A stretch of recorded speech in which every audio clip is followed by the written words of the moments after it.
Coming up on the pause this holiday, heavy security presence at the beaches here in Accra as the Ghana Police Service moves to enforce COVID-19 restrictions as part of efforts to contain the spread of the virus. Friday, we are here. Tomorrow, we'll be here. Till maybe Tuesday. You know, Easter peak is Monday. It's been 2 years since the government, through the Ministry of Education, introduced reforms into the colleges of education, scrapping diploma programs and introducing 4-year degree programs. We have a conversation on the progress and challenges. Also on the pulse this Good Friday, could this be Ghana's tallest man? Anytime a ball is handed over to him, he will always make a surprising thing. On this Good Friday, may all Christians never forget the true meaning of Easter. Thanks for making time to be with us. We are your home of independent, fearless, and credible journalism. The Pulse is brought to you by Global Communities, Dynalo, affordable, safe sanitation. Join us on DSTV channel 421, GoTV channel 144, and DTT because we're free to air. We're streaming live on YouTube and our social media handles. Send your WhatsApp messages to 0540-109-009. My name is Aisha Ibrahim. Do stay tuned in.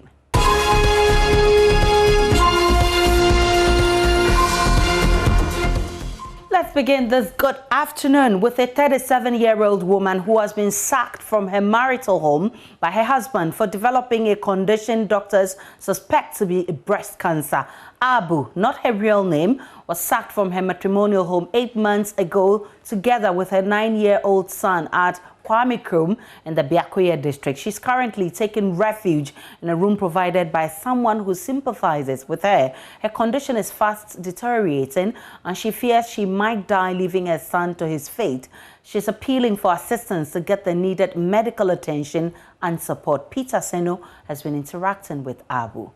Oftentimes, women we know stay with their husbands in times of difficult moments such as sickness. But how often do men stay with their spouses in such difficult moments of their lives, especially when the woman is down with a serious ailment such as breast cancer? According to Abu, not her real name, this condition started 8 months ago. It started about 8 months ago. I woke up from sleep one afternoon with a sharp pain in my breast. It was on and off with a burning sensation. It became big and hard. It later discharged and became a sore. One day,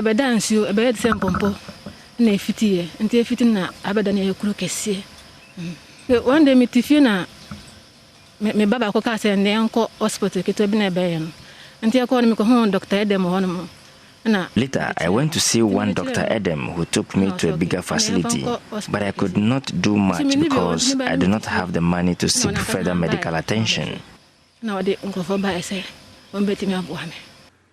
husband threw her and their 9-year-old son away from home.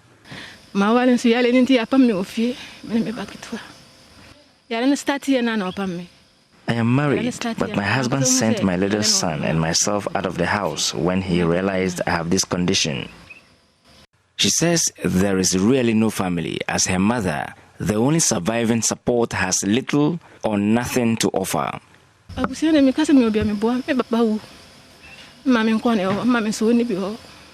I do not think I have a family. I lost my father. The only person I have is my mother, but she does not have the money to support. My siblings are also very young. That is why I need help and support. Getting food to eat is very difficult. Abu broke down just as the conversation started, even though she assured she would not be emotional. She shivered as I interacted with her. We are told she is anemic. Looking at her, she's very anemic, so they requested that we should make sure she's transfused because her HB currently is 3.8. Her condition is fast deteriorating. Abu fears she might die and that would leave a 9-year-old boy to his fate. The sore is very painful. I cannot sleep at night. Anyone listening or watching me should kindly help. I do not want to die and leave my son. I need help. Her husband, who should support, is the one to have thrown them out of home. Rita Nalin Amaurapa is the Biakuya District Director for Health. She and her team have been providing some support until now. We met her 3 months, barely 3 months now. And when we discussed with her, she mentioned that it started some time ago, and as at now, it's about 8 months. So when we met her, she wasn't even having insurance, so we took the pain to get her insurance. Then we brought her to Rara Hospital for them to assess and give us a conclusive decision. When we came, they referred us to Trafalgar. So we've been able to go to Trafalgar with her on our own efforts, and she has been requested to do X-ray, biopsy, and other lab investigation. She is also calling for support for her and asking men to support their wives in difficult times. The husband has abandoned her, and she was even given accommodation by somebody. So all what we have started, we're doing it on our own. And when we went for other further investigation, and they told us that the biopsy alone is 500 Ghana cedis. Then looking at blood transfusion and others, I don't think as an individual we can support beyond that. So we are also seeking the support from the general public. When men are sick, or even when children are sick, you realize that women stand in the forefront to take care of them. But anytime a woman is sick, sometimes either the husband neglects the woman, the husband run away from the woman, then the burden becomes the woman. Even in terms of child rearing, you realize that most men neglect the family, and it becomes a burden of a woman. So it's really an issue that we have to delve into it very effectively. Well, so this is from the Rara Government Hospital here in the Oti region. My name is Peter Sanu for JoyNews. Autism is a neurological developmental disability that presents itself with a spectrum of symptoms with varying severity. Many children with the condition are nonverbal, so communication with them can be difficult. And those on the spectrum who can speak often struggle to comprehend ordinary social cues that neurotypical people do every day. To make people understand and accept people with autism, April 2 has been earmarked internationally as World Autism Day. Today, we share with you a story of a mother who was nearly led to kill her autistic child with a belief that her daughter is a spiritual child. Anna Sabit has more in the following report. 20-year-old Beatrice, also known as Mami B, is an autistic child, currently in primary 5.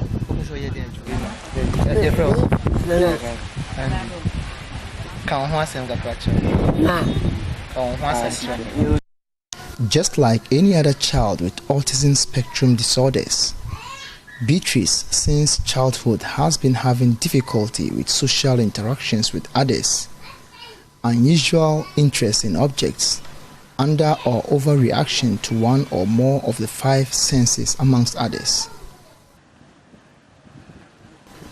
Her mother, Mame Abna Mensah, shares with me some horrifying experiences she went through raising her 5th child.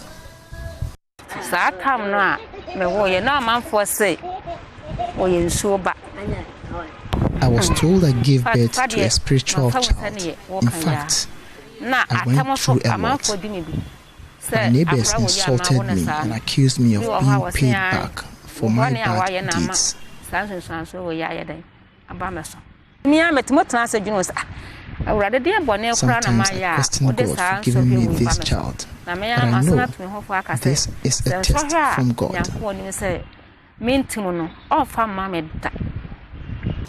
In her quest to find the right medication for Mami B's ailments, Abna Mensah met a man who promised to help her kill her own child with the belief that the child is a curse to the family.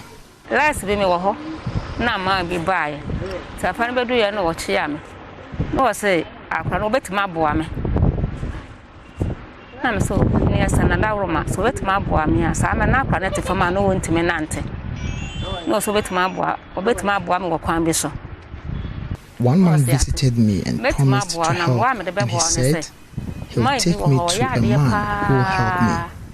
He'll make me buy some items which will be mixed with some concoctions, and after giving it to the child, he'll sleep for a while and die in the process. Na wode adrobi afra mrosane mo na wode ama akora no ndi so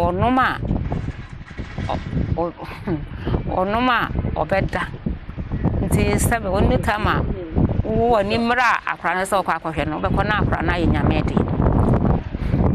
Abena Mansa, a mother of 5, lost her husband 7 months ago. She's afraid that in her absence, her autistic child may have a gloomy future.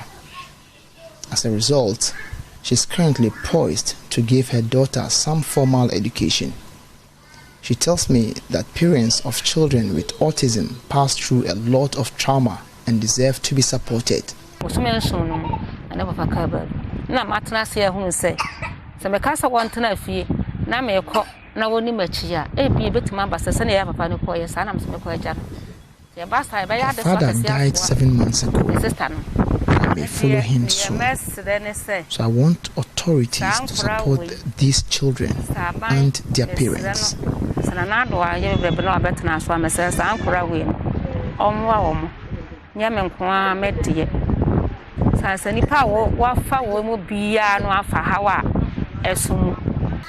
Ghana, for instance, autism is often compounded by cultural stigma.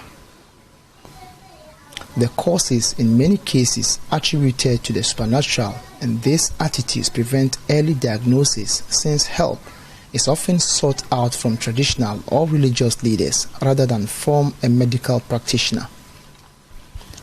Dr. Jacqueline Asibi, a senior specialist pediatrician at the Techiman Holy Family Hospital, shares with me some of the characteristics of autistic children. Autism or autism spectrum disorder, that's its other name. Yes, it's a group of condition that is characterized by certain challenges. And some of the challenges the children face are in respect to social skills. They have repetitive behaviors that they go through, and then they have problems with speech and non-verbal communication. It's been a month since Ghana began its COVID-19 vaccination program as part of government's efforts to curb the spread of COVID-19. Though the program has coincided with a decline in the country's cases, health experts say it is too early to attribute it to the inoculation. Here is team lead at the COVID-19 Treatment Center of the Greater Accra Regional Hospital, Dr. Emmanuel Ahiangle. In January and February, we have a surge of COVID-19 cases, severe and critical. But in March, we saw a decline in numbers. Hitherto, our ICU beds were fully occupied. But in March, we were not getting full capacity. So then after the vaccine came in, so before the vaccine came in, our ICUs were not full like before in January and February. And since then, I think we are not getting full capacity. Even though over last weekend we had a number of people coming on admission, about 4 or 5 people. They are being referred from other facilities. So there's a steady decline, that's what I would say. It's not sharp, there's a steady decline. So, but all the same, we shouldn't lose our guard. Continue to do all that we know to do as far as the protocols are concerned. So the vaccine effects, I will not say, it's early to say it's the effect of the vaccine because the numbers were already declining before the vaccines came. So let's wait and see. Maybe after the second dose, which is supposed to be 8 weeks after the first dose, to see if the numbers will decline further. Then we can make an assertion that as a result of the vaccine, the numbers have gone down. Has also expressed fears the country may soon record a spike in COVID-19 cases during the Easter festivities. According to Dr. Anyamble, such a spike would be dire on the already overstretched health workers and is therefore cautioning the public, especially churches, to strictly abide by the safety protocols during this period. Saying that because of what happened during the Christmas and the New Year festivity, the numbers were going down before that time. Then after the Christmas and New Year, in January, February, numbers went up. Because during that period, people celebrate a lot. There are a lot of weddings, church conventions, people gather a lot. And when the protocols are not adhered to, there's a likelihood for people to they lose their guard and get infected others. And in January 1, December 1, 2, there were a lot of Ghanaians outside or foreigners were coming in through the airports. But this time around, I think the airport authority, the port health, have put measures in place to screen those who are coming out and to test them. So if we observe the protocols here in Ghana, like we are doing now, I think this time around, the numbers will not go up. But we should be strict and make sure that people follow the protocols. They can go to activities, but social distancing should be observed. They should sanitize regularly. They should also wear their face or nose mask when necessary. Already we are overstretched. Already we are tired. Now we have been in this battle for the past 1 year, since March. Yes, since March last year, a year and over. So we are tired. Some people working in the treatment center having gone on leave. They come to work every day. The psychological stress alone. When you're coming to work, you are thinking in case you do something, you get infected. So we are all, when you come here, enter here, some fear is in you. It takes the grace of God. So we don't want more cases to come, because otherwise we shall all break down. We have families, we have children, we have mothers, old people. Most of us, our parents are old. If we get exposed, we go to visit them during the festive occasion, we are going to give them infection. So when the numbers go down, it's good for us. So I can get time and enjoy our life. I'm a Christian myself. I'm a born again. We are all Christians, those who are here. Even if we have pastors among us, if we care to know. There are pastors who pray for patients, they evangelize while they are seeing them. We all know the right thing. So even the Bible has said it, obedience is better than what? Sacrifice. Why don't we follow instruction? If we don't go to churches, our pastors tell us to observe the protocols strictly.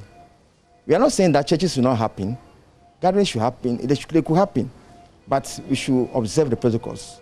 We should distance ourselves from people. The social distance or physical distance, as you may call it, is very important. We should wear our masks properly. Then we can interact like I'm talking with you. When we do that, I don't think there's anything wrong of not going out gathering. But another thing we should also say that when we go out for this gathering, we should not keep too long.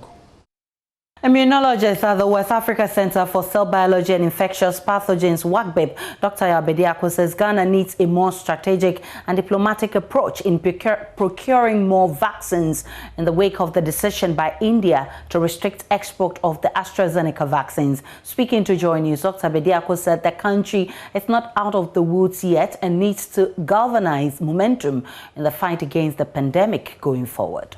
The challenge we have is continuing the drive. You cannot lose momentum. You cannot run out of supply. And some of this is beyond the control of our government. There are currently sort of delays that have been generated because Serum Institute of India has, basically the Indian government has restricted exports till they are able to vaccinate a certain number of their own people. And that is going to affect our supply through COVAX. I think now COVAX is saying it will be the end of May before they can deliver, when before they were hoping to have delivered earlier. There have been disruptions in Europe surrounding vaccine availability. So we're not out of the woods. We've done well with what we had, but we need to secure another, million or so doses to keep the drive going. And then obviously we need to get up to 40 million doses somehow. And that is going to take some careful diplomacy and a lot of, strategic planning from our government, from the private sector, to simply secure enough vaccines. But I think for what we had, I was actually quite impressed with Ghana's response. Our president, vice president got the vaccine a day after they arrived. There are countries where the government officials did not get the vaccine till 3-4 weeks after vaccines, right? Which didn't make any sense to me. So I think in that regard, we have to give credit where credit is due. Okay. The challenge, though, is continuing the effort to continue to get enough vaccines in the country. The National House of Chiefs has joined calls for strict adherence to COVID-19 safety protocols in the period of Easter. This comes after the police reiterated enforcement of ban on mass gatherings and adherence to all safety protocols, especially the wearing of nose mask. Nana Ojima was at a meeting of the House in Kumasi and has filed this report. Adherence to COVID-19 protocols has dipped in recent days. As part of measures to check the disease spread, the House of Chiefs has asked members to prevail on their sub-chiefs to take up education on the virus. President of the House, Ojiahoho Yaojebi II, believes the involvement of chiefs in public education would help avert abuse of safety protocols this Easter period. Nanano, as we are all aware, the government has procured a number of the COVID-19 vaccines to vaccinate against the deadly virus. I will therefore entreat all Nanano to educate their subjects to actively take the vaccination exercise very seriously, as it is one of the measures taken to reduce the rate of infection. Again, I would like to entreat members to continue their advocacy for continuous practicing of the protocols in their various towns to stem the spread of the infection. Meanwhile, the House is moving meetings online to reduce the risk of members contracting the virus. Now, the advancement in technology requires that we enhance our information technology skills and move towards globalization. It's against this background that this administration is in the process of lobbying various institutions to come to the aid of the House, procure laptops for all members and staff of the House. The acquisition of these laptops will no doubt expose to the new technology, especially in the area of COVID-19, which can indeed encourage us to meet or discuss issues as often as possible in the comfort of our homes. 2 new members were sworn into the House. For JoyNews, Nana Ojima reporting. Away from COVID-19, the Northeast Regional Security Council has said it will not accept any attempt by individuals or groups to disturb the peace and stability of the region. The council says security forces are on the ground in all notable hotspots areas to deal with those who might be planning to foment trouble ahead of the start of the farming season. Chairman of the Council and Regional Minister Yedana Zakari has assured residents in the region to go about their daily activities without fear or intimidation. The minister was speaking to JoyNews after the Nalerigu District Court on Thursday handed down a 3-month jail term to 2 rival chiefs in the Chiripone district after a violent clash between their supporters led to the death of 1 person and properties destroyed. Elias Tanko has more. The accused persons, Nayab Bilembile, a farmer aged 64, and Yakum Boyok, also a farmer aged 75, pleaded guilty to the charges of failing to notify the police of special events contrary to Section 1, Subsection 1, 2, and 3 of the Public Order Act 1994, Act 491. They were accordingly convicted on their own plea and sentenced to a term of 3 months each without hard labor. Prosecutor told the court the accused persons held separate encirclement events without notifying the police, leading to the deadly disturbance in the Jopal community. The court heard that the clash ensued on the 26th of this month after the encirclement of Yakum Buyok by the paramount chief of Chiripone, Femi Kofi Malba. Prior to the encirclement, the chief of Tambong had already enskined second accused Nayam Bilambele as chief of the same community. The judge, after his ruling, observed that the 2 persons were found guilty of a misdemeanor and could have faced a jail term of up to 1 year. Prosecutor had also pleaded with the court to issue a bench warrant for the arrest of the paramount chief of Chiripone and chief of Tambong for their failure to acknowledge summons to appear before the court to answer similar charges for their roles in enscaling the 2 rival chiefs for the Jopal community. The presiding judge, however, took note of the late service and them and declined to issue the warrant for their arrest, but directed that they must appear in person on the next adjourned date. The convicts were taken to the Gambaga prison to commence their prison terms, while the case was adjourned to the 8th of this month for a mention. When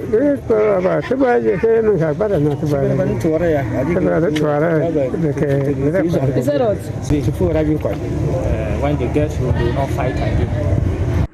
The police crime officer, Superintendent Ruben Duga, spoke to Joy News. We are satisfied. This is the court, this is the law court. The law, as they say, lies in the bosom of the judge. He has stated it that the maximum sentence to give for the kind of offense we have put before the court against them is 1 year. But he's been lenient enough to give them 3 months, without hard labor. We are okay with it. At least it will send some signal to the people in the community that you cannot, just get up and do anything and violate any law. If you do so, there will be consequences. The Northeast Regional Minister, Yidana Zakari, who recommended the arrest of the 2 rival chiefs following the violence, also spoke to Joy News after the ruling. After the conflict, RESEC called an emergency meeting and invited the 2 factions. And the intention of RESEC was to see how we can restore peace and order in the area. So in our engagement with the 2 chiefs, it came out clear that they were unrepentant. In the presence of the military, the police high command, and other security agencies who are members of RESEC, they had the guts and effrontery to tell us that when they go back, they are not going to allow peace to reign. That took us by surprise. Even the presence of the military and the police was not even enough to put fear in them. It was on the basis of that RESEC took a decision that we should detain them and let the full rigors of the law apply. So that is what has brought us to where we are. And the court's given a ruling to put them behind bars for 3 months. We will not allow a situation where the parochial interests of 2 people will foment violence in any parts of the Northeast region. And so, even before the ruling and after the conflict, we deployed police and military presence in that community to safeguard law and order and to help restore peace. So nothing untoward will happen. The military and the police are more than capable of keeping the peace in the area. And as chairman of RESEC, I will give them my full support, just so that there can be peace for people to go about their activities without fear. Elias Sotanko reporting. We're still live on The Pulse, and still to come on The Pulse this afternoon, we'll be talking about blended education. What's in this concept? Stay with us. We'll be right back.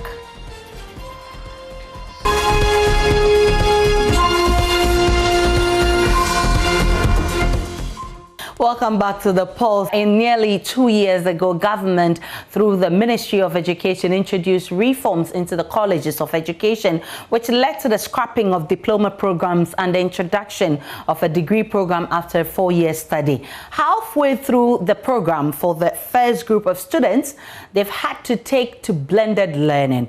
We'll explain that later. So what are the implications for pre-service teacher preparations? Joining me for this discussion via Zoom is Larry Agbado. He's editor of the Colleges of Education Weekly Journal. I'm grateful for your time. Prince Obinghima, president of Colleges of Education Tutors Association of Ghana, CITAG. And good to have you, sir. And Joshua Wusu-Yapoa, National Coordinator, Teacher Trainees Association of Ghana, TTAG. Dr. Idrisu Sulemana is Vice President of Conference of Principals of Colleges of Education, PRINCOP. I'm grateful that all of you joined us. Thank you. Well, let's start quickly with you, Joshua Yapoa. How has it been so far for teacher trainees undertaking the new program? Hello, Joshua. Hello? Yes.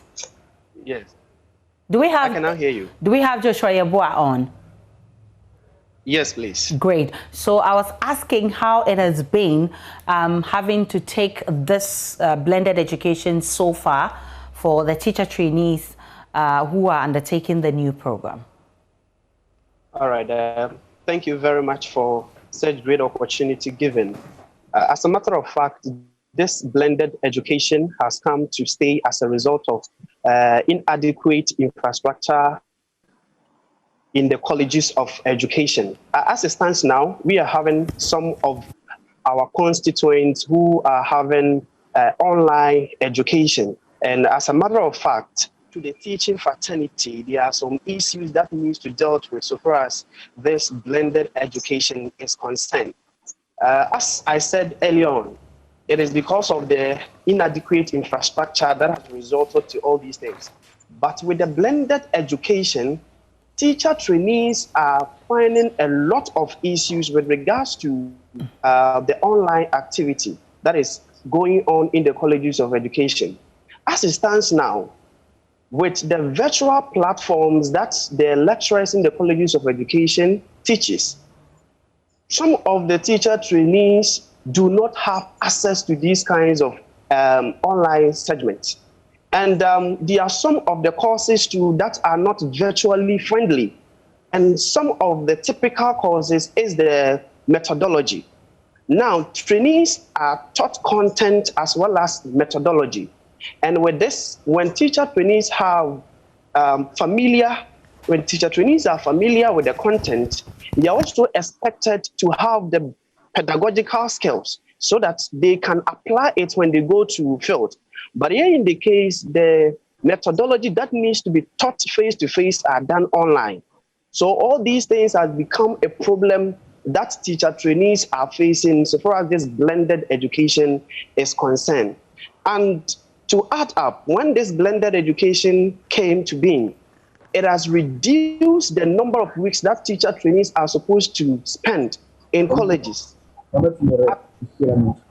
At first, trainees used to have 16 weeks online, 16 weeks in the various colleges of education. But now, because of the blended education system, it has been reduced to 12 weeks. So it is not helping us teacher trainees would like it to be. Thank you. Now, let me bring in Larry in here. Larry, you raised concerns about this issue on Newsfile a few months ago. What exactly is the problem with this whole thing? All right, so thank you very much, Aisha. The problem with blended learning is that as a country, we never plan for colleges of education to go online or to do virtual learning at this period. As we speak, there's no national policy to guide the model of blended learning in colleges of education. There's no national policy on that. The mentoring universities, the 5 mentoring universities, which were even taxed to take the colleges through this system, they also have their own challenges. There's traffic in the online systems they are using, so many challenges. Few months ago, as you said rightly, when I raised this issue on Newsfile, most of the stakeholders denied it. They said there was going to be nothing like blended learning. In actual fact, this can be compared to double track being practiced in the colleges, being practiced in the senior high schools. It's just that in the case of colleges, when students are not on campus and they are home, they are still continuing studies through online. So as I heard the TAG president rightly say, this is actually not the best system or the best approach we can use in training teachers for our basic schools. I need you to paint a picture for me, what the current situation or the current state of the 46 public colleges of education are with regards to the blended learning approach.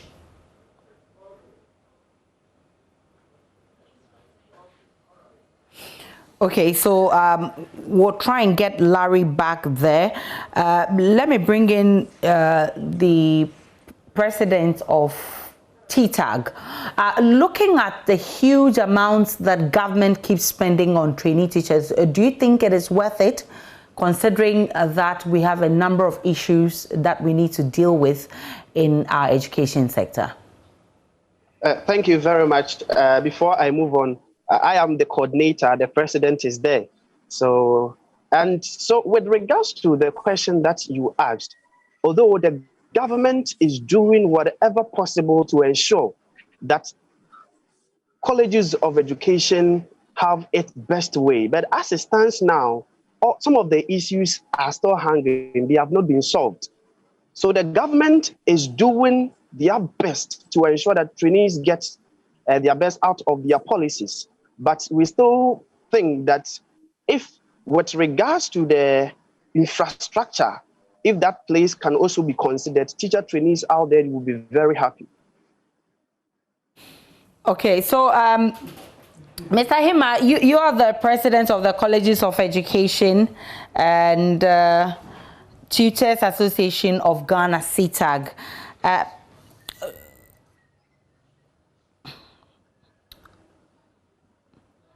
Okay, so what's CTAG's position on this blended learning approach in our colleges of education?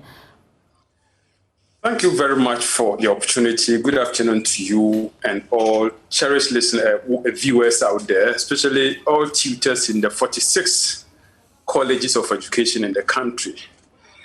I think for now, the affordances of blended teaching in the colleges of education is not something we can overlook, looking at the current situation we find ourselves in.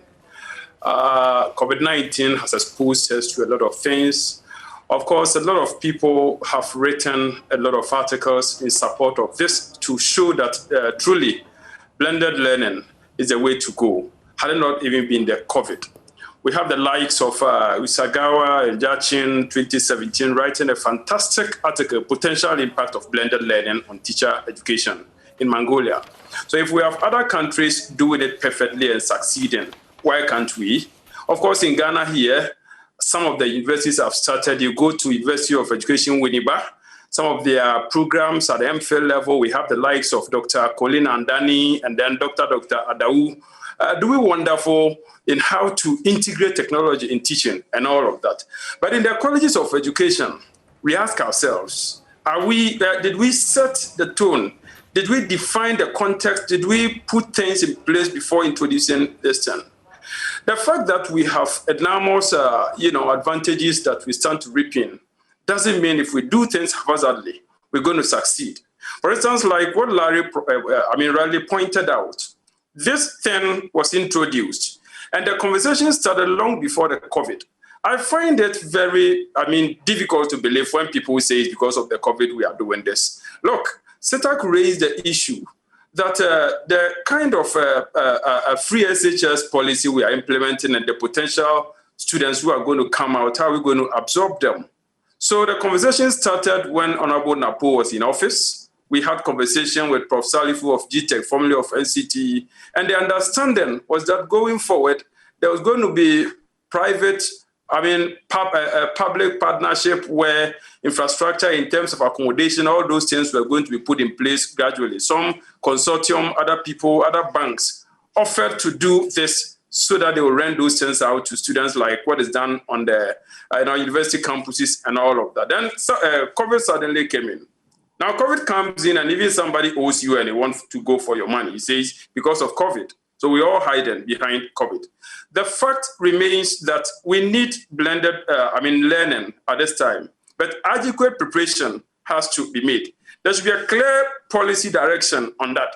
Now, Ghana, as we find ourselves, we look at the critical issue of internet connectivity in the country. We have students scattered around Binduri up to Kasapin. By no fault of the student, he finds himself at a place where there is no internet connectivity. And you cannot say that that student has to suffer. So within the period that the student has to stay home, virtually some of these students, through no fault of theirs, who find themselves at such places, are unable to be part of the online teaching and learning within the period that they stay home. So for us, we think that a lot of guidelines, a lot of support has to be put in place to be able to get things done. It hasn't been helpful. Getting or telling the affiliate universities to take charge of these things. Initially, they said they were going to support the staff. Indeed, they did well, organizing workshops for the staff to bring them to speed with how to deliver lessons online and all of that. But in terms of real support, in terms of data provision, in terms of all these things, in terms of logistics, all these things are not there. Initially, the plan was that the colleges were even going to support the staff by giving them data. Some of the colleges, I do my hat off for the principal of Akokari College of Education, Dr. Nyamiche, who has been able to put in place an edifice where they deliver lessons. Internet, everything is there. So when it's time for the lectures, the teacher, you go there, everything is there. All you need to do is to deliver your lessons. These are the things we need to do to show that we are ready for it. Of course, we have advantages. You look at what other people have been able to, research. The likes of Sean Christian of California State University, they've done fantastic work where they talk about the fact that some of the affordances include a student working at his own pace. You have control over when you want to study. You have control over the piece. You have control over the material, how you want to learn, and all of that. But if we don't put right things in place or pretend to be doing the right things, and at the end of the day, the dangerous thing, I must say, is that training and molding people to become teachers is different from just giving somebody raw content to go and then execute any task. Some of them come in here, the mindset is even that I'm going to spend just 1 year. When I get, lesson, I get some other job, I'll leave. But they come here and the reality dawn on them that they have to stay. Practically, within the period that they have to stay, apart from teaching them, we also have to mold them. The practical aspect. We do not have teaching practice in place where those days they had to wait till 1 year before going out for teaching practice and then they are off. Now, the supported teaching program is done right from the beginning up to when the student leaves. We now have to find a way to compress it because students are not on campus. So when they come, that is where they have to do it. So I believe there should be a national dialogue so that we can take a lot of input, we can fine-tune it for the benefit of the system. For now, where we are, I'm not very sure CETA's position is that we are doing anything fantastic. Let me bring in Dr. Idris Suleimana here. But the biggest question we've had to deal with is why the blended learning? Was it actually necessary for us to have that? Yeah, thank you very much for your time. Hello. Yes, you're live on the Pulse. Okay, right. The blended approach to learning is a new approach to learning in higher educational institutions across the globe. In other developed countries, the use of Zoom, the use of other interactive platforms for learning has been on for some time. But in the case of Ghana, it was not so developed. I would say that it's for the COVID that it happened. Because a year ago, precisely around the 16th, 17th of March last year, there was a presidential directive following the outrageous numbers of COVID infection in the country that schools should be closed for a period. And in that regard, we all had to comply with the directives. And then in the course of these, in the course of the waiting period, we had to think through. And it came that through discussions that one way by which we could get around the problem was to engage in blended, the blended approach to learning. And that is a situation where we use the internet connectivity through platforms such as WhatsApp, Google Scholar, and then the various universities have their own platforms by which delivery is done.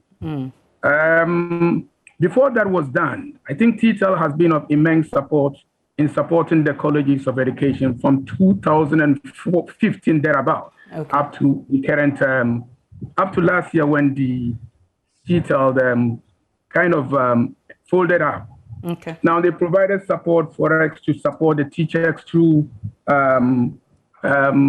providing online training, because it was realized that this was a new thing. For the teachers themselves, they needed training. The tutors in the colleges themselves, delivering online was a new thing to most of them. And then some training had to be provided. I'm aware that PRINCOF also supported in that regard, and government also supported. For instance, I'm aware that PRINCOF had supported the various colleges by way of finance to be able to manage the COVID situation in the country. And then some colleges, I'm aware, have been able to support their tutors to provide, by way of providing data for them to be able to hook onto the platforms so that delivery can be done. Dr. Idrisu, what are principals using admission proceeds and internally generated funds for? That's a question many ask.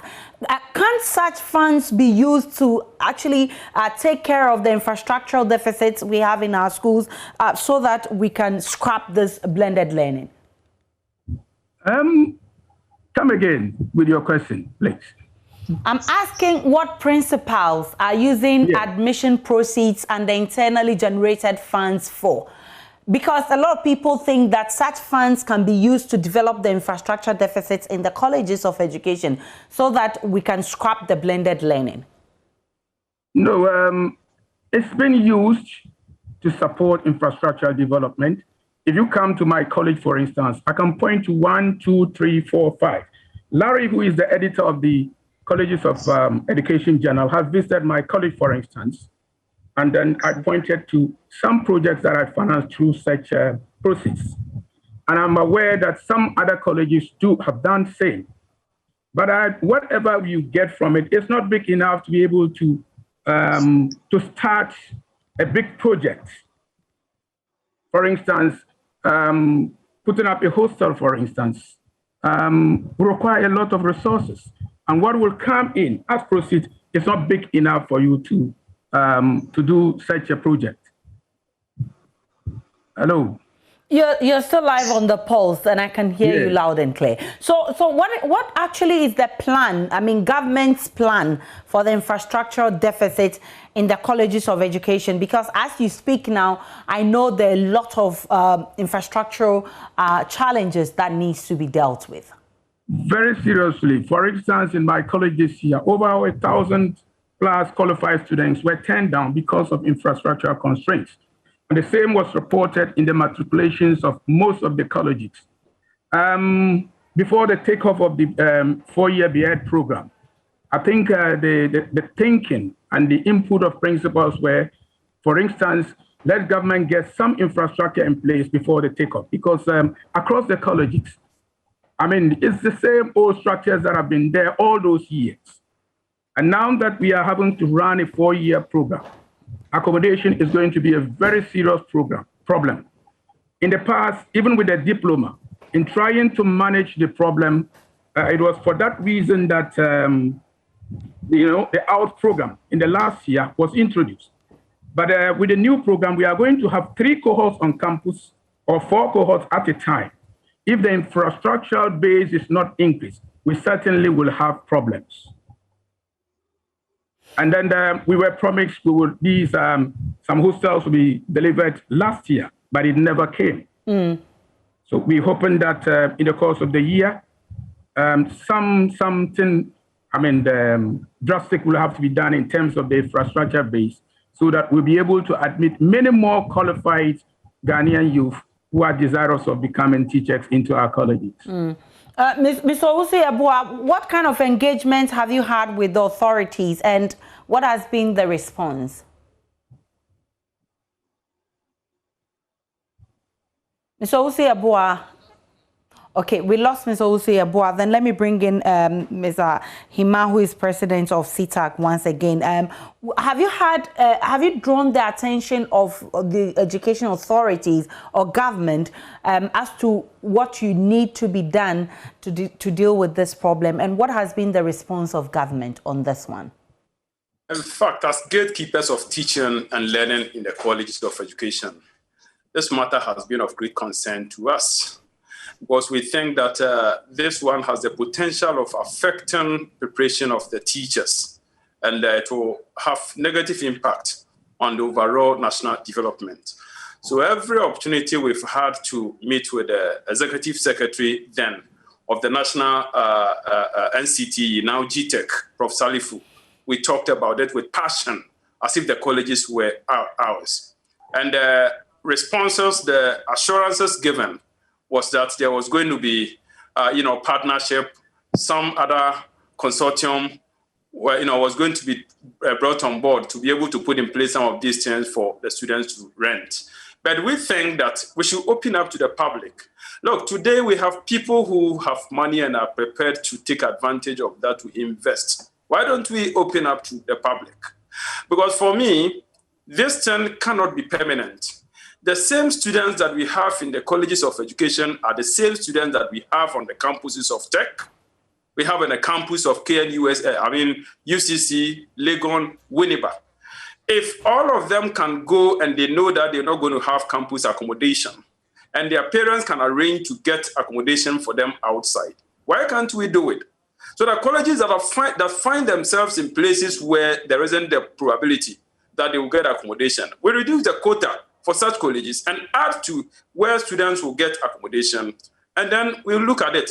Because as it is now, a lot of things are being lost out, but I think we are not looking at that seriously. Okay. And this thing cannot go on forever. So we need to, look at it. I know that people will not be smiling, we voicing these things out, but the truth be told, that we need to have, these things in place so that we get the students to, these things of the students having to...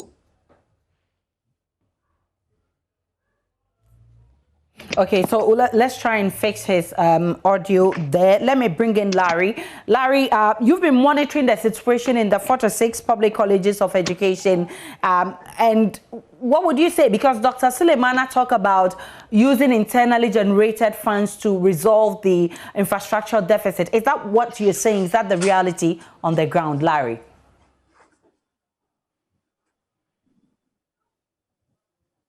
Okay, so we are not getting Larry over there. Hello, Larry. Yeah, hello, I'm here, please. Okay, so I'm making the point that earlier Dr. Sulemana made the point that they use internally generated funds to address some of the infrastructure challenges in the colleges of education. You've been monitoring the 46 public colleges of education. What would you say? Is this what is happening there? What's the reality? Okay, thank you very much. So, as I said earlier, yes, as Dr. Suleiman rightly said, I have visited his college on countless occasions, and I can attest to the fact that, yes, he is actually doing very well with the use of his IGF and proceeds from admission forms. Other colleges like Gambaga College, that was even set up by the late Professor Atamo, colleges like Bagabaga College of Education, Dambai College of Education, some few ones are actually doing very well to help themselves. But you go to other colleges and you also observe that for the past 4 years, they've not done absolutely no project with their IGF. And only God knows where such funds have been pushed to. Before government can come in to address some of these challenges, by all means, the colleges themselves have to equally help the situation. Because where we've gotten to now, in the next 2-3 years, the students who are being trained now in the colleges using this blended learning are going to come out to enter the classroom to teach our younger ones. What have they picked through this system? You talk to some tutors in the colleges of education and they will tell you that sometimes when they are even holding these virtual lessons, in a class of about 50, only 2 or 3 will participate online. Because there are so many challenges. Even this interview we are having right now, I had issues with my network challenge, so I couldn't speak well, using Zoom, have to revert to another method. How much more using such platforms for lessons? Okay. That contains about 50 to 60 people. Okay, Mr. Hima called for national dialogue to fine-tune the whole process so that it can fit into the situation we have right now. What solutions would you profile for this kind of challenges we're having? So what we've gotten to now, currently as we speak, admissions have opened once again for students to apply. By 3rd October or so, students will be admitted. And as Dr. Suleiman rightly said, we'll be having about 3 or 4 cohorts on campus. It is time colleges come out with a policy to allow private investors to get in there, build hostels to accommodate students. The way forward is, look, if you go to Winneba, if you go to UCC, first, second years are mostly accommodated on campus. You get to 3rd year and you move out of campus to look for your own accommodation and attend lectures. When we adopt this strategy, where we have in, out, the students will have enough time to have face-to-face lectures. The colleges of education are not like the universities. In the universities, they lecture, and you go and read on your own, make research and the rest. But in the colleges of education, they teach you. You are learning methodologies of how to go out there and also teach. Imagine using Zoom or Google Plus to teach a student calculus. Even the tutors who are leading them are still not so conversant with this process. So as Mr. Hima rightly said, we need a national conversation on this. The earlier we do that, I raised this issue about, I think, in November last year on Newsfile, and we are all silent about it. We are just waiting for the disaster to hit us before we realize that, oh, we made a mistake in the past. The stakeholders are doing very well. You look at the likes of TTL. TTL, when this issue came up, they supported the various colleges. They even gave students phones, smartphones at subsidized prices, and so many other things. GTEC, the Ghana Tertiary Education Commission, led by Professor Salifu, they are also doing fantastic, helping the colleges. But the colleges at this moment also need to help themselves. Who is checking on them on how they use their IGF, their admission process? We need to use all those things for the betterment of the system. And please, once again, it is time we raise a national conversation on this. Thankfully, Joshua Usuyabwa, who is coordinator of TTAC, has joined me again. As a student leader, you understand the challenges that the students are facing. How are they receiving this kind of approach? Are they okay with it? Joshua Yabwa, are you on? Okay, so we lost Joshua Yabua again.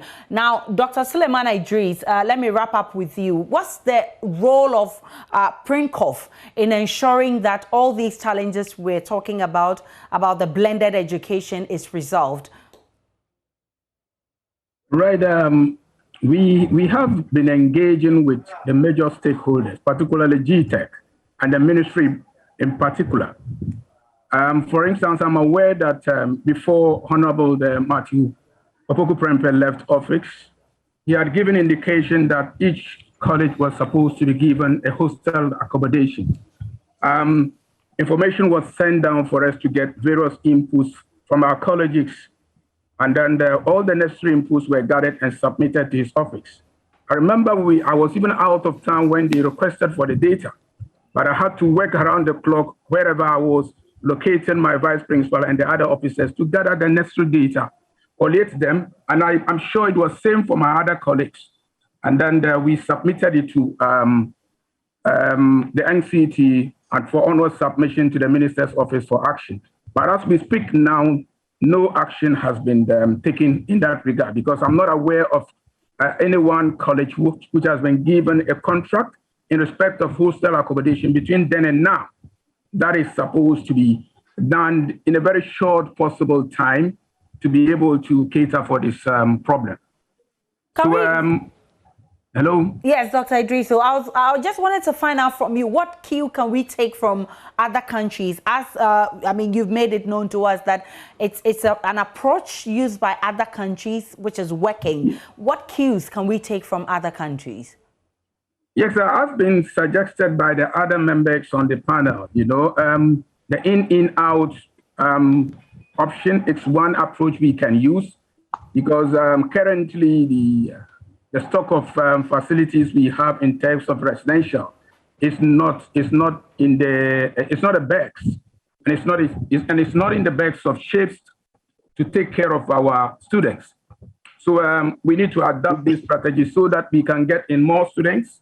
Those who will come in for the first 2 years will stay on campus. Maybe the third, fourth year they will move out. This should be an interim measure for now, so that government, which is the sole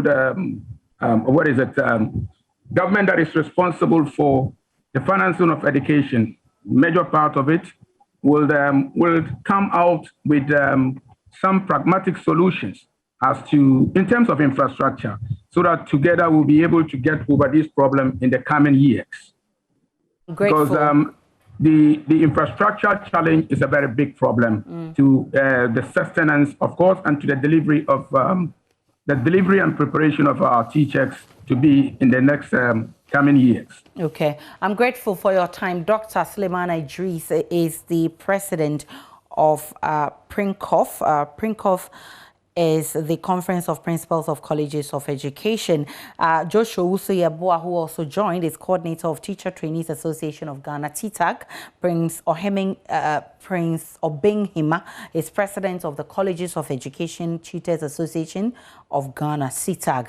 And Larry Agbado is editor of Colleges of Education Weekly Journal. I'm extremely grateful for your time. Now, the police say they will continue to maintain their presence at beaches in Accra until after the Easter holidays.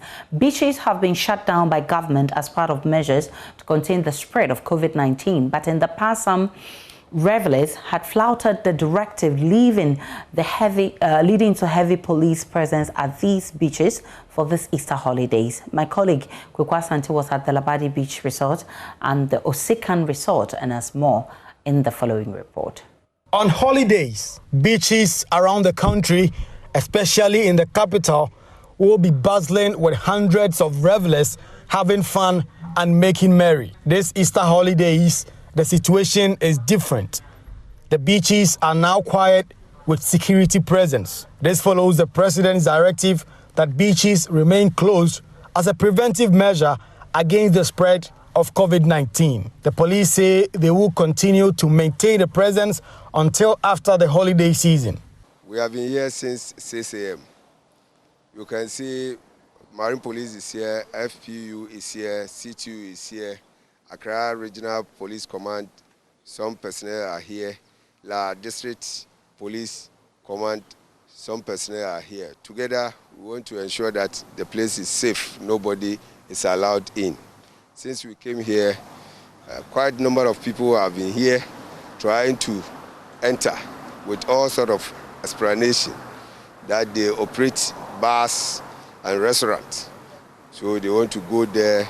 Some even say they want to go and off their lights and other things. But they are aware that no beach activity. So we tell them and then some go, but some keep on explain. But since nobody is there, who are you going to sell to? Today is Good Friday. We are here. Tomorrow we'll be here till maybe Tuesday. You know, Easter peak is Monday. Where normal times you come here, churches, group, clubs, people come here and come and make fun, have their club activity and all those things. But since they are aware, ban on beach, we are here to ensure nobody comes to come and have their gathering or whatever. Meanwhile, operators of these beaches want government to relax the rules so they can operate, but with adherence to other preventive protocols. We've got restaurants, bars in there, and they are supposed to operate. But since they are located at the beach, the police are not allowing them to go in there and have access to their premises. So that's the situation here. They are not operating. They've been shackled. Ordinarily on such a holiday, the queues would have been forming. In terms of impact, and as managers of this beach, how is this hitting? Yeah, that also is very obvious. The economic implication, you can think of it. But we are in a very serious situation, and we are appealing to the authorities. Something had to be done about this. The earlier, the better, because we are suffering. We've sat down for more than a year now, and the situation isn't changing. So we are appealing to the authorities to do something about it. If you say you want something to be done, what do you want to be done? Either the authorities speed things up in the provision of the COVID vaccine, they should do something about packages and everything so that we can operate. We are prepared to adhere to the COVID protocols. You can see, we already marked if there is a queue, you can see it out there. And the Veronica buckets and sanitizer, we got everything to operate. If they will allow us to adhere to the protocols and operate, we'll be very glad. So this is how the La Pleasure Beach Resort is looking like on a holiday like this. Ordinarily on a day like this, on an Easter holiday like this, being a Friday also, this place would have been packed to capacity with a number of revelers having fun and making merry and celebrating the holiday. But the situation is different this time as it has been for a while now. And so as you can see, these red symbols, these red stamps are signs that nobody should cross those lines. And also you could see that welcome to La Pleasure Beach Hotel, no swimming. And so this place is empty. But this situation is completely different and will remain so until the country has a lid on the spread of COVID-19. The President, Nana Akufo-Addo, in his Easter address, as well as a statement that was released by the Greater Accra Regional Ministry, saying that these beaches will remain closed. Of course, in past holidays, the situation had been slightly different, where although the beaches were supposed to remain closed, a number of people were still coming in. But today, because of the heavy police presence here at the La Pleasure Beach Resort, as well as other beaches, the situation is different.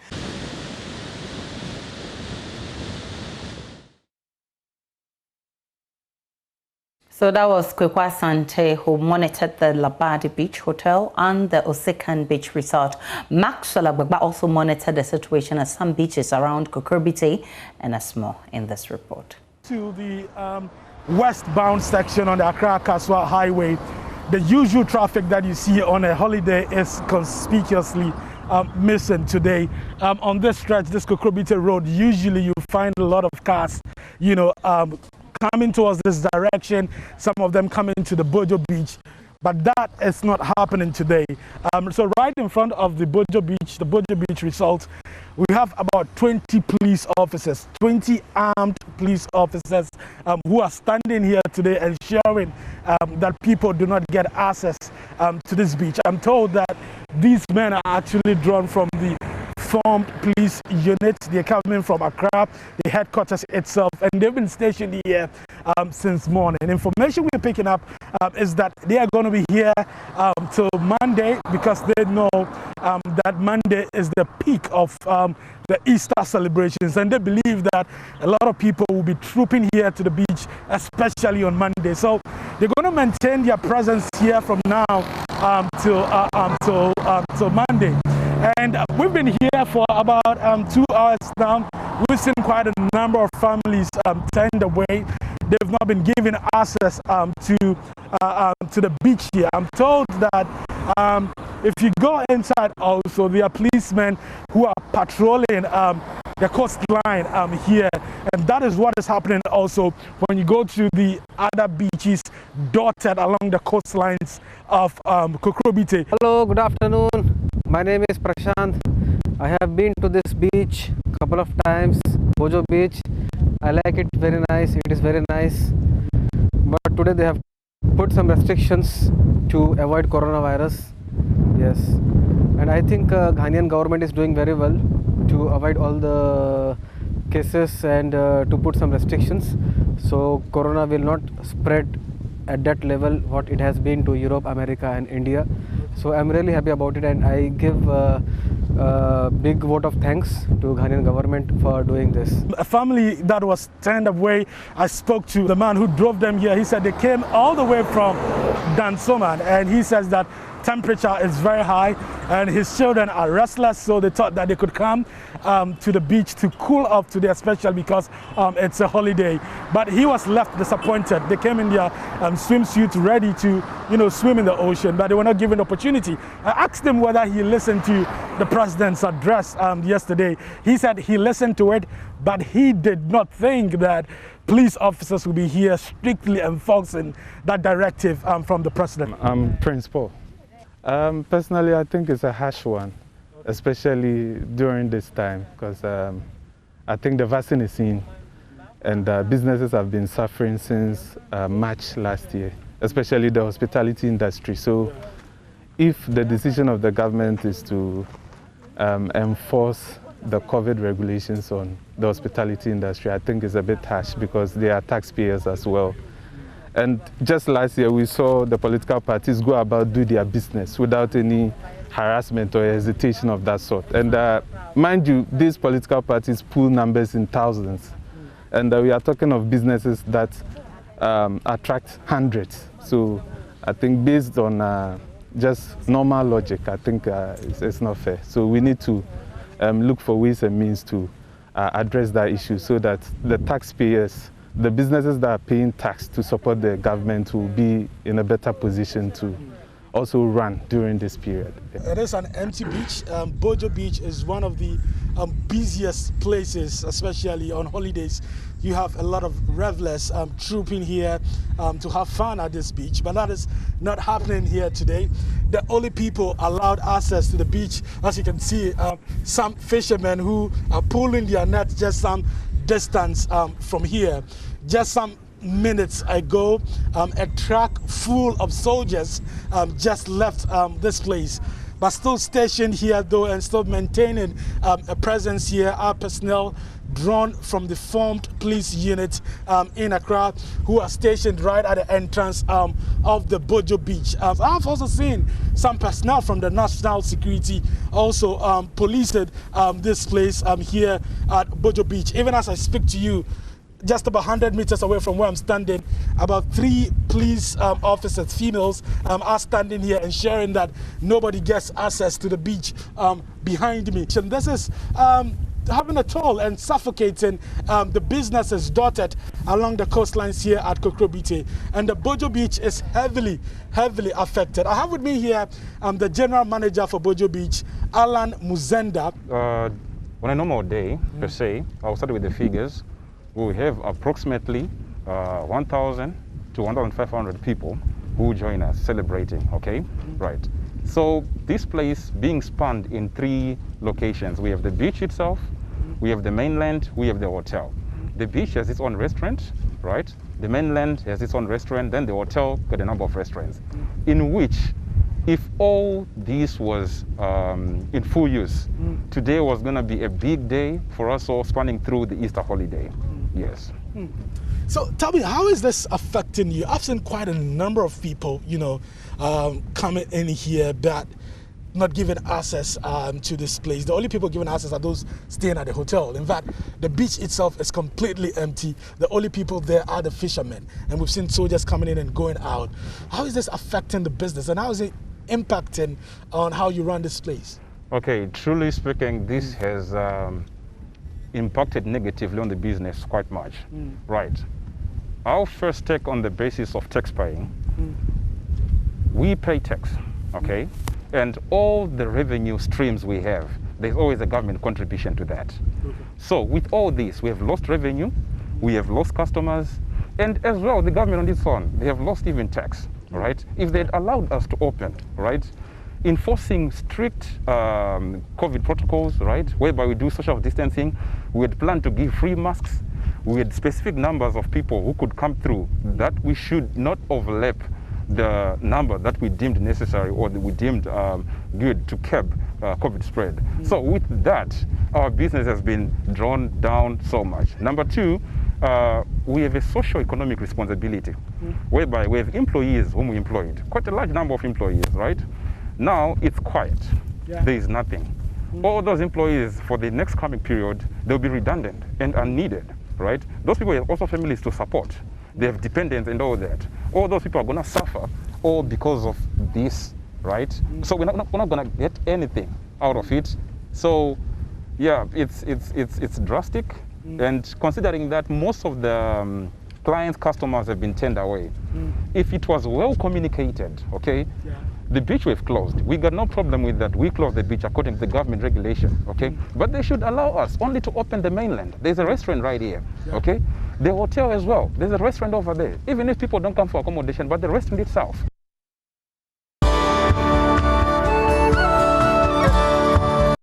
Just so you know, today is Good Friday. The coronavirus pandemic also has dared to break the records of all that is typically characteristic of Easter celebration. No beaching, no public gatherings, no Easter craze, no Easter conventions as usual, and compounded with power outages, wahala. All these virtually sapping the stem out of this festive occasion. So options are on the table for families to make this Easter a joyous and perhaps a memorable one. Joining me to discuss this is Reverend Amos Kevin Annan. He's convener, Singles in 3D Summits and Creative Couples Conclave. Good to see you. Good to see you, Aisha. So, of awesome. course, I don't know how to say whether I should say Happy Easter Friday, because I'm told that even though it's Good Friday, you can't say Happy Good Friday, because it means that you are happy that Jesus is dead. Well, I think that it is happy in the sense of the object of the death, which is being commemorated. So we can say Happy Good Friday. Well, Happy Good Friday. And I'll say then. Happy Good Friday in return to you as well. So, you are... well, before I even talk about the 3 A's and all that, we've had to come to terms with the new normal.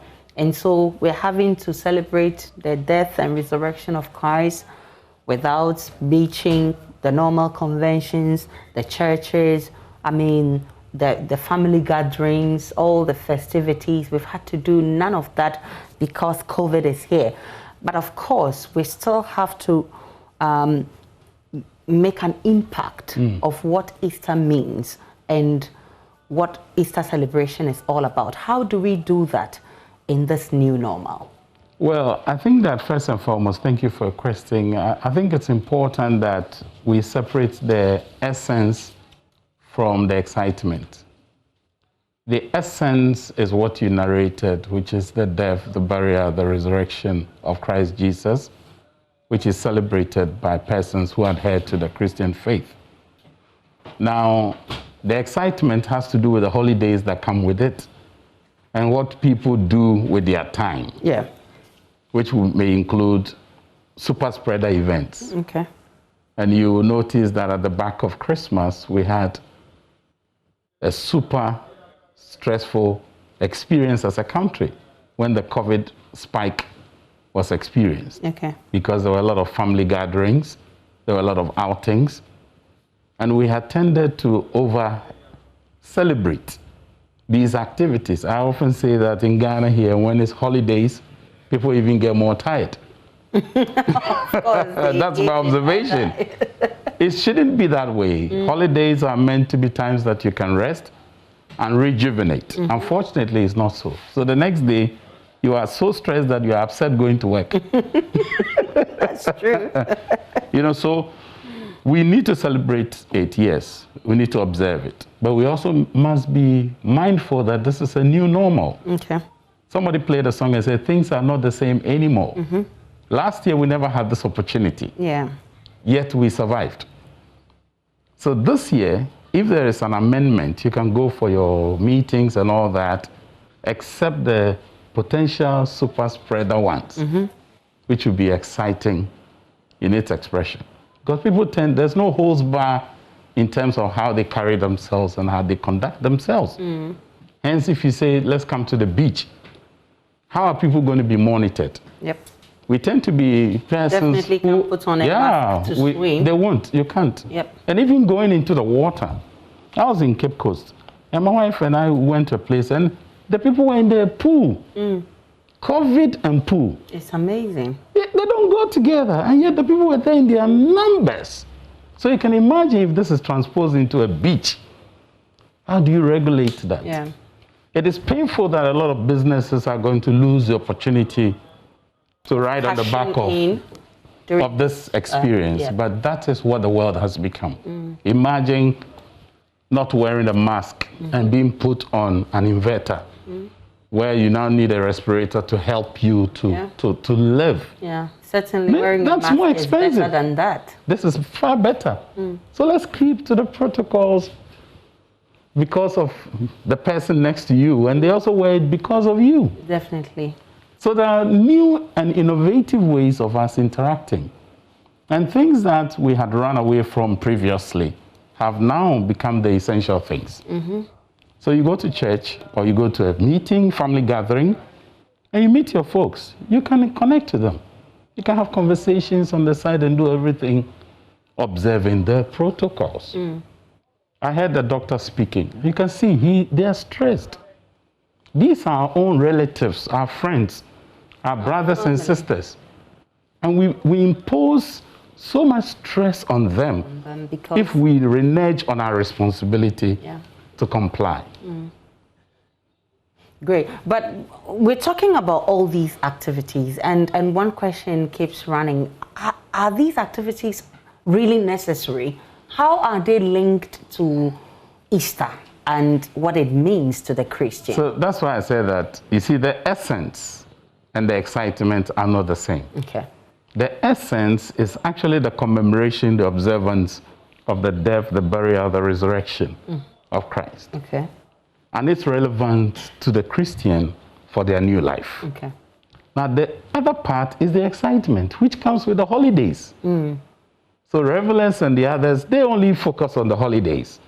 Now, those who are into business, they merchandise their products also for the holidays. It is not essentially connected to Easter. But it's almost like they say, offer bring your crackers. Okay. Because it's Christmas, you're looking for biscuit, and this is the opportunity to enjoy your biscuit. Okay. You know, so we need to grant people if they want to make money out of that. Okay. But there ought to be adherence and compliance to the protocols. Because that's a national security issue. Okay. But ideally, how should Easter look like? I mean, what should the Christian do on Saturday? All right. Okay. So this is it. Right. There's been Lent season, and it's usually a period of fasting, a period of reflections for many a Christian, especially those in the evangelical bloc. The Pentecostal and Charismatics don't tend to do that. Okay. But so if a person has gone through the Lent season where they have actually fasted over that long period of time, and this Friday is Good Friday, because you see, like most of them will be in black, like I am in black. It is, for some, it's dark, but not necessarily dark in melancholy. Okay. But dark in assurance that your Savior will be buried, and yet he will not be kept in the grave. So for the Christian, it's an assurance that though you die, you will not be dead forever. You will resurrect, because this body is just a literal tabernacle that will be left here. Okay. But your spirit will still live, just like Christ lives. You know, that assurance is crucial for the Christian for your new birth. Then we have the Holy Saturday. The Holy Saturday is the observation that he is in the grave. And so people will sing songs like he's in the grave. Grave-related songs, and a lot of reflections. People are reflecting on the essence of his death to you. So you yourself also. What are some of the things in your life that must die? Okay. Some of us have ego, attitudes. We are rancorous. We are people who are keeping rivalries. Okay. And all, so all those things need to die. Must die with Christ. Then you have Sunday, which is the Resurrection Sunday. Okay. So now new values, new behavior, new attitudes, new choices. You must look at your life and have a newness of life. Okay. So in essence, you need to actually reflect a lot on Easter. A lot. During this period. A lot of solitude, a lot of silence, a lot of pausing, reflection, deep introspection of yourself. Unfortunately, when the excitements take the better of an individual, the reflective part is lost. Meanwhile, that is what I say is the essence. But we sacrifice the essence for the excitement. And those who have the penchant to pursue the excitement, they need to be granted that. Yeah. But they also need to be humbly reminded that there is the essence. And those of us who are pursuing the essence, exactly, those of us who are pursuing the essence, on Sunday, it's Resurrection Sunday. So majority will be in white outfits because it's resurrection, it's new birth, new life. You you heap a sigh of relief. Oh my, this is it.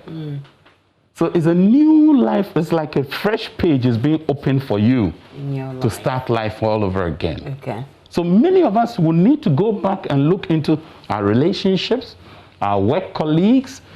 What new life are we bringing?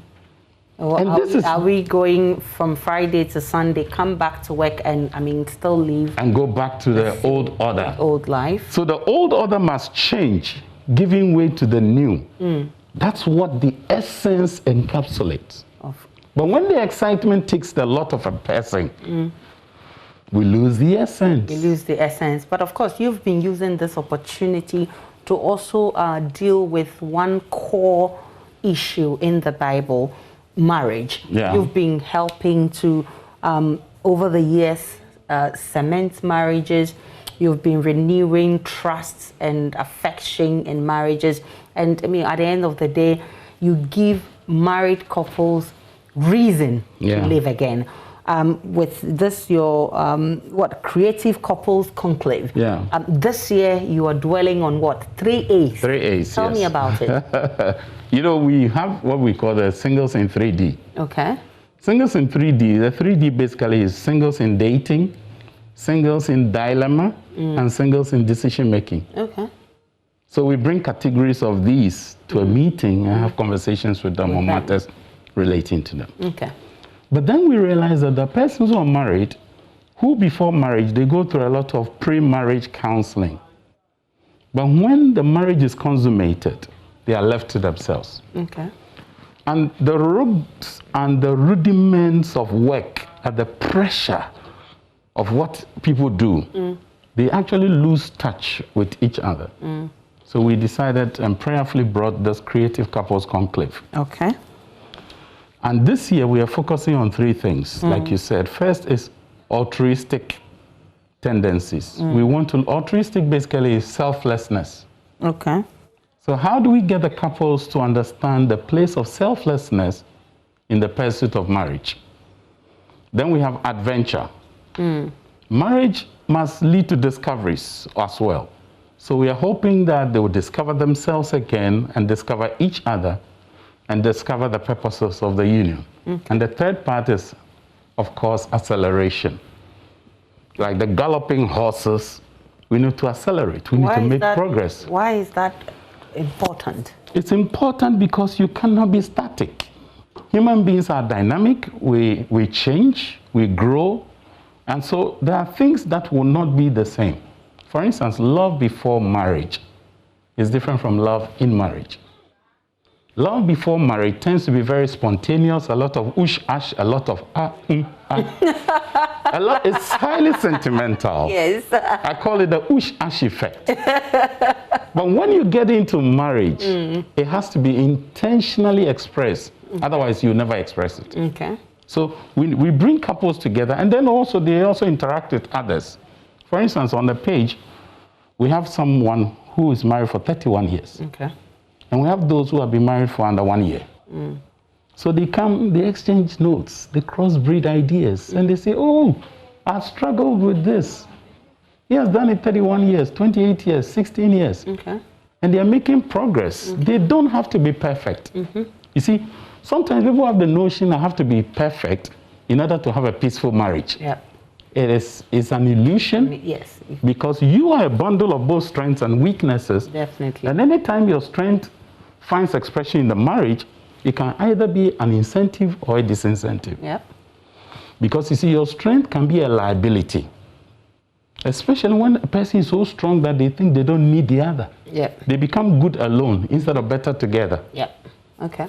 And when your weaknesses also begin to play out, it becomes offensive to the other party. And it becomes a constant source of irritation. Yeah. So both strengths and weaknesses can hurt a relationship. Yeah. So we are taking them to Volta Serene. There must be a balance. Exactly. We are taking them to Volta Serene in Ho. I mean, when I posted the videos last year too were there, we have actually committed to go there for the next 3 years. Okay. So this will be the 2nd year. And Volta Serene is a beautiful place. Yep. It's on a cliff. And we have sightseeing. We'll go to the waterfall. We are not doing the Afajato because people don't have the strength to continue the other activities, yes. But we'll go to the Monkey Sanctuary and do a few other sightseeing. Okay. All right, so we'll look forward to seeing that, and of course... And in case somebody wants to participate and is watching, they can call 0244 273368. 0244 273368. Okay, Amos, Kevin, Annan, and I'm sure after the 3 A's, your marriage won't be the same. We are heading on the 29th and returning on the 2nd of May. Right, thank you so much for all the best, taking time Aisha. to be on Thanks the Pulse. for having me. Of course, I'll take a break on the Pulse. There is more when I return.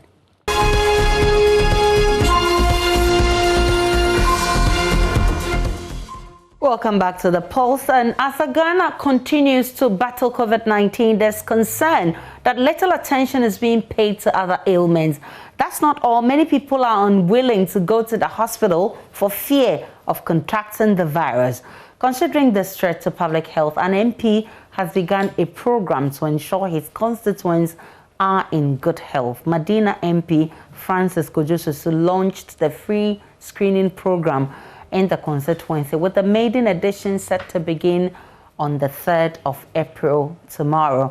Now, joining me in the studio is Dr. Yenusom Malog. He's Head of Health Projects at the Office of the Member of Parliament, Medina constituency, and he joins me in the studio right now. Good to have you. So this project, tell me about it. What is it about?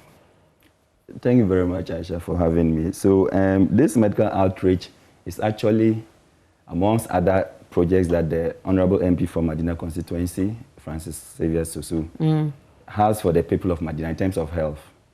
The medical outreach is actually going to be held in 2 electoral areas tomorrow in the Medina constituency. That's the Pantan electoral area and the Nkontana electoral area. At Pantan electoral area, it will be at the Pantan Village Basic School, you know, and then at Nkontana electoral area, to be at Nkontana cluster of schools. Okay. So this is going to be something that is going to run regularly.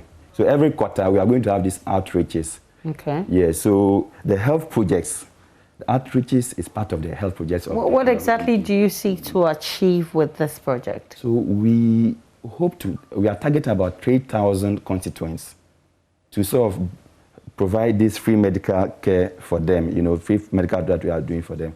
You know, because there are some people who may have certain ailments, but they may not know. And at these medical outreaches, it's trying to bring it out. For example, you may not know you have high blood pressure unless through some of these screening programs. So you hear about it, you go and join it, participate in it, then we check, oh, your BP is high, okay, take a rest. After that, we check again, oh, it's okay, because we'll be taking data of everybody who is coming. Then we refer that, go to the nearest hospital for them to continue. Okay. The blood sugar test, same. For most people, they do not even know that they have got diabetes until just something incidental, then they check.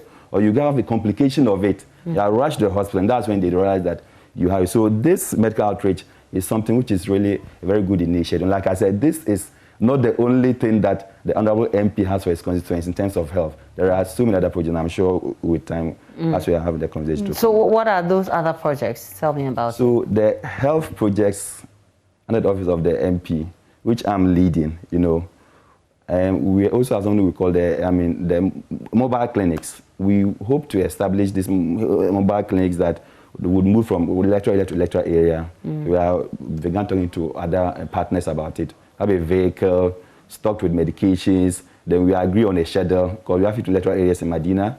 And then on a monthly basis or we schedule on a weekly basis, go there for people who cannot afford. Okay. Or for people who, because of distance, you know, this all helps together for us to be able to achieve the universal health coverage that is part of the social development goals that we are all trying to achieve, you know. And where we say that nobody should have difficulty in accessing health care. Okay. Even if you don't have money. So tomorrow's activity, where are the venues? I heard you mention some of them. Yeah, so like I said, we are going to run it in 2 electoral areas in Medina constituency. Okay. The Pantan electoral area. And the venue is going to be the Pantan Village Prezi Basic School. Okay. And for the Nkontana electoral area, the venue is going to be the Nkontana cluster of schools. Okay. You know, and so many constituents have called that. So I'm staying at least in Medina Estate. So do you expect me to walk all the way to Pantai? I'm at Danfa. Just want to come all the way to, Nkwantanai. Okay. It's a genuine concern, but we are going to get to everyone. Okay, so, I mean, once you're done with this tomorrow, you do another in other areas? So in the next quarter, we'll move on to other electoral areas. Okay. Yes. Okay. So, and you talked about some of the services that will be rendered. They will do free testing, free screening for blood pressure, diabetes, and what other ailments? Yeah, so we will have the blood pressure test, or we'll take your blood pressure and, of course, be able to pick up if you have hypertension or that. So we also have blood sugar tests for diabetes. We also have malaria tests. So, I mean, we have RDT test kits. Yeah, depending on your symptoms, we may request for that test to be done. Okay. And we also have, we'll check your weight, we'll check your height, and we'll be able to tell your body mass index and be able to advise appropriately whether you are overweight, normal weight, or you are obese. Then we also have free consultation. So after you've gone through these tests, there's a stand where you go and see a doctor who will then look at your test and then tell you, and advise you. on what And to also if do. you have some complaints, listen to you, advise you. And after that, the doctor will then prescribe. And the next stand, yes, is a medication. We are giving free medications. Oh, wow. Nobody's going to pay for anything. All right. Yeah. So wish you all the best tomorrow. Dr. Yenusom Malog is Head of Health Projects at the Office of the Member of Parliament, Medina Constituency. Susu, his first name is what? Susu Francis Xavier Susu. Francis Xavier Susu. Francis Xavier Kojo Susu. Who is the MP for the Medina constituency. I'm grateful for your time and wish you all the best as you begin this project to take care of human lives. And still on the polls, how tall is the tallest man in Ghana? Could he be 6 feet, 7 feet, or 8 feet tall? JoyNews' Mahmoud Muhammad Nuruddin met a young man at Nalerigu in the northeast region who calls himself the tallest man in the 5 regions of the north. Residents also regard him as the tallest man in the country. But Suleiman Abdul Samed was not born tall. Here's more. He was once a winger, I know, who could dribble. Anytime a ball was handed over to him, he would always make a surprising thing there. Not even me, even those outside. Awuchi cannot go anywhere and come back and they were talking bad things about Awuchi. Even small children. Maybe he doesn't look so spectacular from this perspective. But when you see Suleiman Abdul Samad from a distance, you will take a step back. He is preparing to go to his workplace few meters away from his house.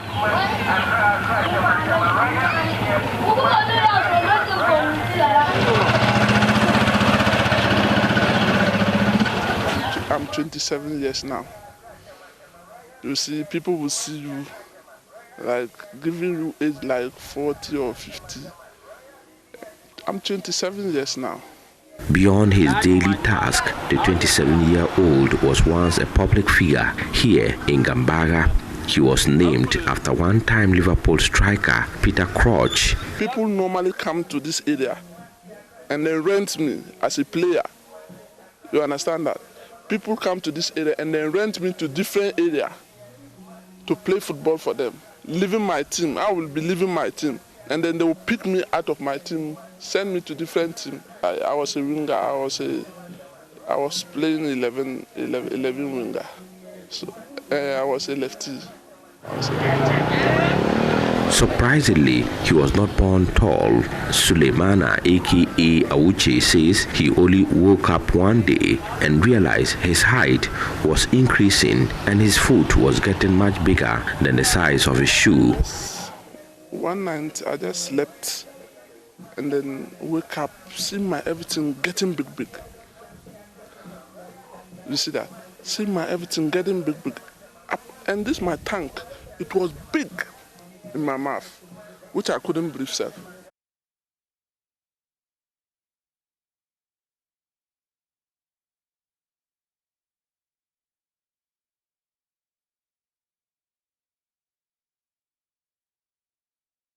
And see, this my sandals. I was not wearing these sandals. I normally have my camboos my slippers weren't fine. And I just started getting big. My things started getting big. From that night, I just see I'm growing tall, and I don't know.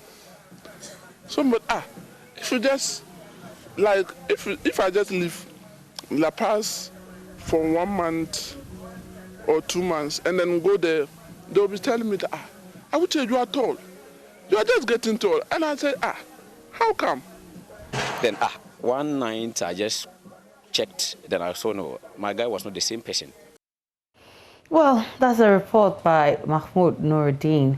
Now, let's have a conversation about unionism in the health sector. We have in the studio spokesperson for the Union Professional Nurses and Midwives Ghana, John Agbenyavo. Thanks for joining me. Now, how are nurses and midwives coping with this COVID-19 pandemic? Yes, thank you very much, Aisha. It's quite hectic to have this pandemic, having to deal with it every time you go to the hospital. In fact, since last year, March, nurses and midwives have not rested. We have been on the run up and down just to ensure that the general public is actually in good health. And whilst we do that, there is a need for us to also ensure that our welfare is well taken care of. And that is a responsibility of the unions that are within the fraternity, such as the Union of Professional Nurses and Midwives. So it is important that as a nurse and midwife, you should belong to a certain union that will actually put your welfare first, because you don't know when another pandemic will come, which will even be worse than the COVID-19. So yes, nurses and midwives are doing well because the Union of Professional Nurses and Midwives have actually put in some measures to ensure that their welfare is well taken care of.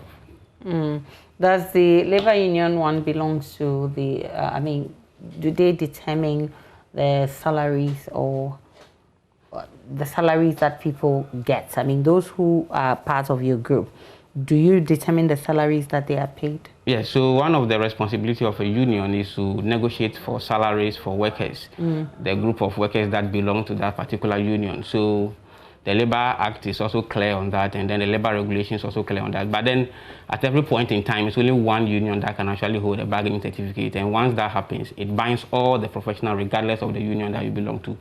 Labour Regulation 10 is clear on that. You mentioned that once the certificate is given to one union, that union has to consult other unions before they go for negotiations. So yes, we all have to come together to negotiate salaries for nurses and midwives. So it's the responsibility of unions. So it doesn't matter where you belong. Once you are a nurse or midwife, you are supposed to take the same salary that any other person takes, regardless of the union that you belong. Let's talk about bargaining certificates. Yeah. Now, without it, does it make a labor union less of a union? Not at all. Bargaining certificate is actually called collective bargaining certificate. So it means that it's actually collective for all workers under that particular certificate. So the chief labor officer cannot issue certificate to all the unions within the same professional body. So the law is actually clear on that and has made provision. So all the unions cannot get the certificate at the same time. So once one gets it, it binds all the unions. So it does not actually make any union less of a union. And then it also means that once the one with the bargaining certificate is called for negotiation, they are expected to also invite the other unions within the same professional body to also join hands so that they can actually negotiate for the entire profession. So it actually does not matter. Okay, but we've had to, we've lost some health professionals throughout this COVID-19 period, and you've indicated that you are overwhelmed with the figures. As the figures drop, I mean, we're seeing a little relief there. How would you describe the general situation of the welfare of midwives and nurses? Yes, we are doing well in the sense that there are some packages that are available. I remember when it started, the government actually gave some reliefs to nurses and midwives, and then it has been taken off, unfortunately. So I would want to use this medium to ask that the government restores that, because we are still battling with that. But nonetheless, because of that we have envisaged that things like this will happen, members of our union are not worried, because we have welfare packages for them, we have insurance packages for them. Once you fall sick within your professional domain, you are taken care of. So the welfare generally, I would say it's okay, just that our pay is not actually commensurate with what we do. But then the problem is that if you don't belong to a union that actually thinks about your welfare, you have such challenges. So that is why it is important that you choose the union that actually thinks about your welfare, because for government salaries and all that, it will be paid. And it will be determined by the government anytime. No matter how strong you are at the negotiation table, government will always have their way. So the understanding is that you should be able to belong to a union that will think about your welfare aside your salary, because for that one, you cannot do anything about it. Okay. I'm grateful that he joined us. He is John Agbenyavo, and he's a national PRO for the Midwives and Nurses Union, right? Union of Professional Nurses and Midwives. I'm grateful that you joined us and wish you all the best. And we're still live on the polls. The Speaker of Parliament had rejected a request by the Australian High Commissioner to Ghana to not pass legislation against LGBTQI practices in Ghana. During a visit to the Speaker, Gregory Andrews indicated that any attempt by Ghana's Parliament to enact or pass a legislation to discriminate against the rights of LGBTQI plus community and any form of advocacy will be disappointing. His request is coming at a time of intense national opposition to homosexuality in the country.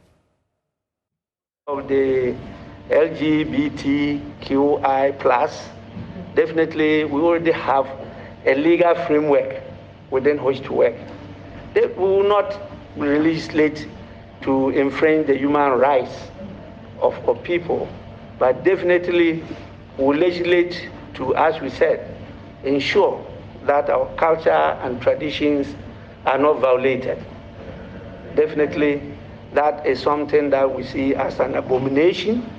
It is something that we abhor, and therefore we will continue to go according to our culture. We will definitely will not want to go to Europe and try to impose on them something like polygamy. We will not do that. And I don't think that what you're doing is a matter of advocacy. And we need to be clearer, like you have done today. We have to be clearer on how we put across our message. Nobody will do anything to violate the human rights of any person. That is not the purpose of the legislation. And that's how we wrap up the Pulse this afternoon. My name is Aisha Ibrahim. Many thanks for watching. For more news, log on to myjoyonline.com. We have all the updates of the developing stories there. These are some of the stories you will see. The Rambo-style arrest of David Tamaklo worrying. That's by Dafia Makpo. LGBTQ plus is an abomination that won't be accepted in Ghana. Bagbin tells Australian High Commissioner.